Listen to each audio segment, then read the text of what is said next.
In today's Monday makeup lesson, I want to show you how to create this super easy eye makeup look. I know I say that all the time, but this one is truly super easy. This is perfect for beginners or people who have never attempted eyeshadow before, or someone who is maybe restarting their makeup journey. So if that is you, then keep on watching, or if it's someone that you know, maybe send them the link so they can give it a try. Now, if you're new to the Makeup Chair channel and you enjoy tutorials like this, then I might suggest hitting the subscribe button below. It's totally free. And if you're already subscribed, then thank you so much and welcome back. Now let's get started with this look. So the shadows that we're using for this look can actually be swapped out for your face products, just in case you've accidentally forgotten your eyeshadows. So the first shadow is a matte shade, and this can be swapped out for your bronzer or your contour. If you want to create more of a cooler tone, use your contour. If you want to create more of a warmer one, use your bronzer. This eyeshadow is at least one shade darker than my skin tone and has more of a neutral tone, so it's going to add some depth and some contour to my eye shape.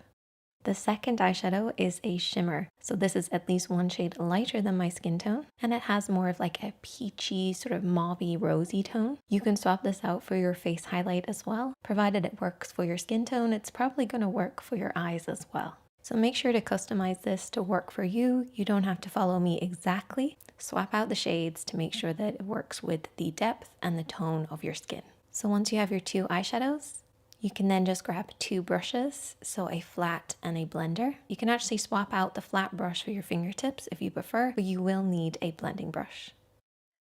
So the very first step, as always, is to apply an eyeshadow primer all over the lid. This is very important, especially if you are using face products on your eyes. It will actually protect your eye, creating a barrier between your skin and the makeup that you're applying, as well as giving the eyeshadow something to hold on to so they're going to last longer. And as this is slightly tinted, it's going to create a blank canvas for us to work on. So the first shadow that we're going to take is our matte shade. Again, use your bronzer or your contour if you prefer. And you're going to take your favorite blending brush. So one thing that I like to do is I like to keep my eyes open and I work into the crease of the eye. So the crease of the eye is where your eyelid creases into your eye shape. And it's anything above this point, blending upwards towards the brows. Now I like to keep my eyes open because this creates a really good shape for me. I can see the area that I want to apply the shadow, and I'm doing little kind of soft movements across.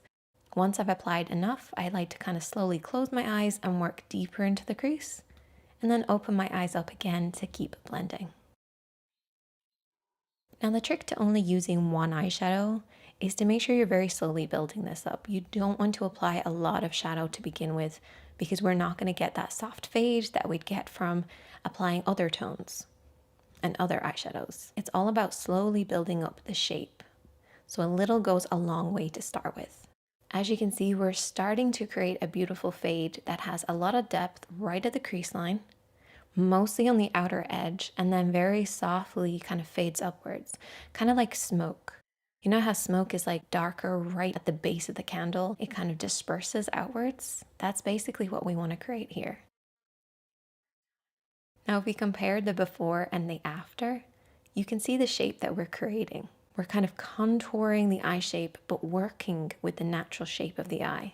Now, of course, you can manipulate this and you can adjust this to create a very different eye shape. But for a very simple look, I like to pretty much just match what I have and define it just a little bit more. Moving on to our next eyeshadow and our final eyeshadow, I'm going to apply this with a flat brush. Now, if you really want that metallic to shine, you can spritz your brush with a little bit of setting spray. What this does is it creates this kind of creamy texture. Provided it's not too wet, you'll get this really strong metallic finish. Now, if that kind of scares you, just go ahead and apply it as is. The reason I picked a flat brush instead of using my fingertips is that I can create kind of a soft cut crease. So a cut crease is basically creating a shape. It's kind of carving out the shape of the lid. And as you can see, this brush pretty much matches up with the shape of my lid. We apply that other shadow higher and kind of blend it upwards. We don't want to touch that. This is simply going to be applied on the lid itself, allowing that other shadow to do the rest of the work.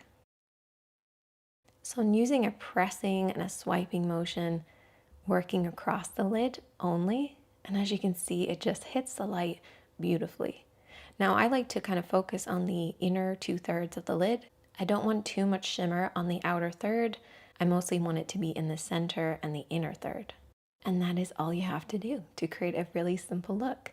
I finished off with some lashes and mascara. And I really need to retire these lashes. I have used them far too many times at this stage. They're drooping just a little bit, which I'm not a big fan of. But there you go. That is the finished look. Really, really easy. I love when your eye turns to the side and you have that shimmer and it catches your own eye color and it just brings it out that little bit more. It's a really simple look that anybody can achieve. And if you are struggling with this and you're struggling with your eye shape, as always, I am here to help. So definitely leave a comment with any questions that you might have. It might get featured in a video that's coming up soon, or I might be able to just reply back to you and give you some guidance. You can also head over to my Instagram, and I am kind of considering starting TikTok. So if you want, you can leave a message there and I can get back to you. As always, my friends, be kind to yourself, be kind to others. You are doing the best you can, and I will see you in the next one.